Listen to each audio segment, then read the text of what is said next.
අපි දන්නවා මනෝවිද්‍යාත්මක සයිකෝසිකය කියන්නේ තදබල විශ්වාස පද්ධතියක ඉන්න කෙනෙක් තමයි. කුමන ප්‍රතිවිරෝධයක් ආවත් එයා හෙලවෙන්නේ නැහැ. එහෙම නැතුව ඉන්න පුළුවන්, හෙලවෙන්නේ නැතුව යාට ඉන්න පුළුවන් වෙන්නේ අර එයාගේ තුල තියෙන විශ්වාසයේ ප්‍රමාණය අනුව. මේක එක්තරා අතකින් බින්නෝමාදයක්. අනික් අතට හොඳ හෝ නරකට මායාමතික විශ්වාසයක්. සයිකෝසිකයෙකුට සාක්ෂියක් වැදගත් වෙන්නේ නැහැ. තමන්ගෙන් තොර විශ්වාසයකුත් නැහැ. තමන්ගේ පරම විශ්වාසය තමන් පිළිගන්නා දේ විතරමයි. මේ මනෝව්‍යාධිය විද්‍යාවට ගව් ගානක් දුරින් තමයි තියෙන්නේ. ගොඩක් වෙලාවට මේක බහුලව දකින්න හම්බ වෙන්නේ දේශපාලනයේදී තමයි.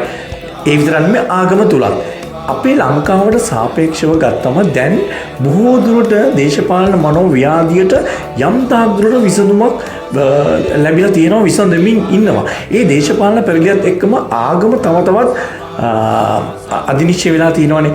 හොඳට බලන්න වැඩිපුරම පොහොට්ටුකාරයෝ නෙමෙයිද මේ වෙද්දි වැඩිපුරම තෙරුවන් සරණ යන්නේ හදන්නේ කියලා. එහෙම නැත්නම් මාර්ගඵල හොයාගන්නේ කියලා. ඒ Tamanගේ විනෝදයේ පැහැර ගැනීම ඇතුලේ ඇතිවෙච්ච ඉච්ඡා බංගත්වයේ තරම තමයි ඒ. හැබැයි ඒක අතකින් හොඳයි. නරකම නෑ. බලන්න මේ වැඩිපුරම බණ අහන්නේ ඔය අසපුවල කවුද? පිරිමිද? නෑ. උපාසකම්මලා. ඒගොල්ලෝ තමයි මේ ධනපති ආර්ථික මොඩලය ඇතුලේ වැඩිම ඉච්ඡාබංගත්වයට හිමිකම් කියන්නේ. මොකද ලංකාවේ තරුණ පෙම්වතියන්ට පෙන්වන රෝමාන්තික ආදරාන්තික ප්‍රේමය ඇතුලේ තම පෙම්වතා තමන්ව යුටෝපියාවකට රැගෙන යාමේ සිහිනයෙන් තමයි බොහෝ පෙම්වතියන් ජීවිතය පටන් ගන්නෙ. මේ ධනපති ක්‍රමික දේශපාලන සමුද්දියේ අඩුපාඩුව තමයි ඒ. ඉතින් ඒක කඩා වැටුනම සරුංගලයේ උඩ ගිය සරුංගලේ නූල කඩනවා වගේ තමයි. සමාජයේ නැමැති උඩ හුලඟට ගහගෙන යනවාමයි.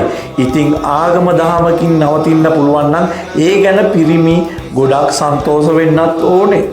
පිරිමි මතක තියාගන්න ඕනේ. එහෙම නැති වුණොත් නම් ගැහැණු තමන්ගේ පිරිමිකම සමාජය ඇතුලේ කුණු කොල්ලට විකුණනවා කියලා.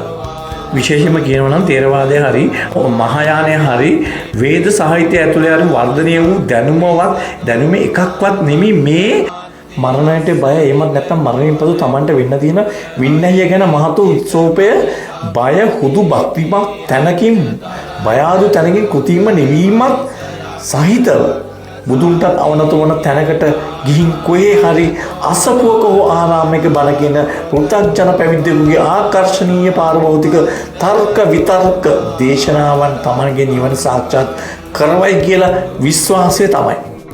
මේ ධර්ම හැබැයි විශේෂයෙන්ම දෘෂ්ටිගත වන්නේම කාන්තාවන්ටයි. ඒ නිසාම ගොඩක් කාන්තාවන්ට Tamanගේ පවුලේ කුටුම්බගත වගකීම්ද පැහැර හැරීමට මේ ශීලවන්ත දෘෂ්ටි උදව් වෙනවා.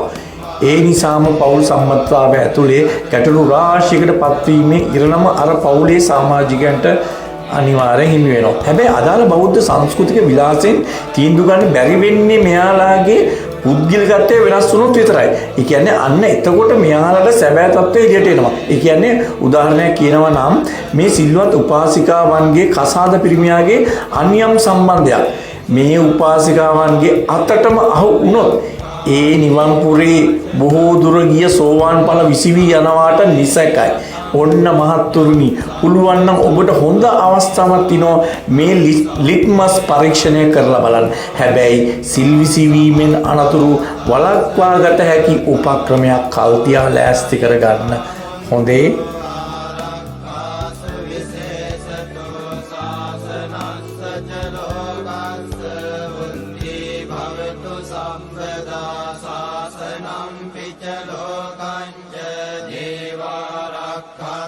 සම්පදා සද්දේ